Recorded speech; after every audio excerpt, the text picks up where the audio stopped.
महोदय, ये पर्यावरण प्रदूषण केवल हमारी समस्या नहीं है, ये धरती मैया की करुण वेदना की पुकार है, जो भारतीय जनता पार्टी की सरकार सुनना और समझना नहीं चाहती। माननीय मंत्री जी तो बहुत ही सज्जन और सरल हैं।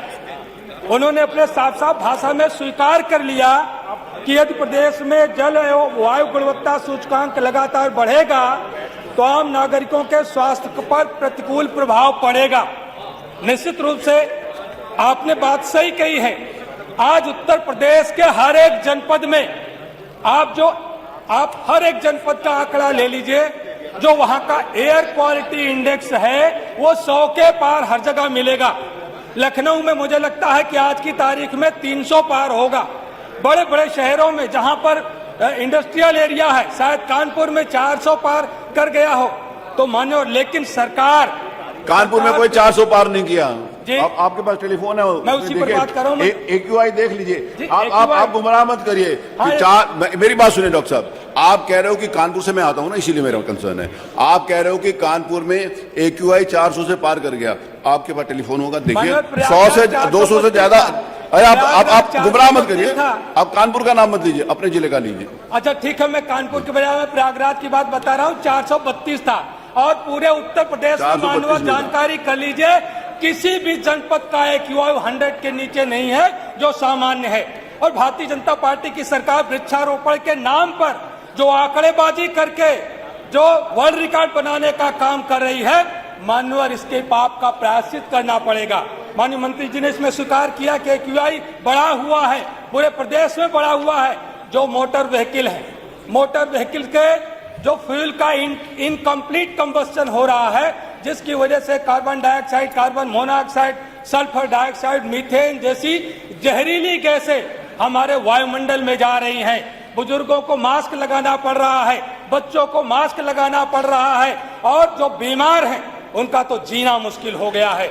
लेकिन सरकार इस पर कभी गंभीर नहीं होती, चाहे लेदर इंडस्ट्री हो, चाहे फार्मा इंडस्ट्री हो, चाहे आपके थर्मल पावर्स हो, चाहे आपके बाकी और इंडस्ट्रियल वेस्टेज हैं जो हमारे वायुमंडल में आ रहे हैं। इस पर लगाम लगाने के लिए सरकार कभी गंभीर नहीं होती है। मान्यवर, जो सबसे गंभीर खतरा, आज आप लोग बहुत सारे वीडियो को देखते होंगे कि कोई डांस करते करते मौत के मुंह में चला जा रहा। जो सबसे छोटा पार्टिकल प्रदूषण का है, जो हमारे मोटर व्हीकल से और जो इंडस्ट्री से जो निकल रहा है, जिसको PM 2.5 कहते हैं। मानवर फेफड़े में एब्जॉर्ब होकर के हमारे सर्कुलेशन के माध्यम से हार्ट और ब्रेन तक जा रहा है। जो आकस्मिक हार्ट अटैक हो रहे हैं, जो कार्डियक अरेस्ट हो रहा है, उसका सबसे बड़ा कारण आज ये हमारे प्रदूषक तत्व हैं। और अभी WHO ने माना कि जो PM 2.5 है, ये दुनिया का जो कैटेगरी नंबर 1 की जो कार्सिनोजन है, उसकी श्रेणी में रखा गया है। लेकिन सरकार उस पर कभी गंभीर नहीं होती है। 2.5 PM का जो प्रदूषक तत्व है, ये हमारे ब्रेन में जाता है, हमारे हार्ट में जाता है, कार्डियक एरिथमिया पैदा करता है, कार्डियक अरेस्ट से लोगों की मौत होती है। लेकिन हम कभी उस पर गंभीर नहीं होते। अगर हम पटाखा बंद करने की बात करते हैं, पटाखे पर नियंत्रण लगाने की बात करते हैं, तो भारतीय जनता पार्टी के लोग ये कहते हैं कि आप धर्म विरोधी हैं।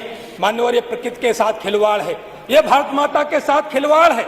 इसकी पाप का प्रायश्चित करना पड़ेगा। मान्यवर, इसलिए मैं आप सब लोगों से मैं कहना चाहता हूं, अभी आप देखिए साउंड नॉइस पर कोई भी प्रतिबंध नहीं लगाया। कुछ लोगों को तकलीफ तो हुई कि नमाज की अजान अगर लाउड स्पीकर से दी जा रही है तो उस पर तो प्रतिबंध लगाने का काम किया गया। लेकिन हमारे क्षेत्र में मानवर, हमारे क्षेत्र में लाउड स्पीकर लड़ाए जाते हैं। 2 लाउड स्पीकर के बीच में बड़े बड़े साउंड रख करके, बीच में एक हल्की वस्तु रख करके, दोनों तरफ से मुझे लगता है कि कम से कम 200-300 डेसिबल के जो ऑडिबल साउंड है वो प्रोड्यूस किए जाते हैं। आपके 5 मिनट हो गए डॉक्टर साहब, इधर चली जाती है। कमाल अख्तर जो हो गया, आपको सवेरे बता देता, नहीं दूंगा 1 सेकंड भी। कमाल अख्तर, मैं अंतिम बात कि मानव इस प्रदूषण को रोकने के लिए सरकार क्या, भाषण के लिए नहीं है, ये उत्तर के लिए। 1 सेकंड, क्या डॉक्टर रागिनी क्या बोला? NDTV के हिसाब 324 ये है मेरे पास। NDTV मत जाइए, वेदर पे जाइए, 149 है। हो ही नहीं सकता। सर। और 400 बता रहे हैं, गुमराह मत करिए। 149 है कानपुर का, मैंने चेक कर लिया। बताइए, आपका आपका आपका AQI भी आपके हिसाब से बढ़ा हुआ है, कितना प्रदूषण है। अरे आप मेरा कैसे बात कर रहे हो, आप किसी का नाम लेकर बोल रहे हो। पूरे प्रदेश में आपने कानपुर का नाम लिया है। अगर नॉर्मल होगा पूरे प्रदेश का, डॉक्टर साहब आप तो डॉक्टर हो, पूरे प्रदेश का एक AQI कैसे हो जाएगा। मैंने कहा पूरे प्रदेश का एक ही AQI कर देंगे आप। जहां आप रहते हो वहां ज्यादा प्रदूषण फैलाओगे, जहां कानपुर में कम प्रदूषण फैलता है। बैठिए, इंजीनियर कठेरिया बैठिए।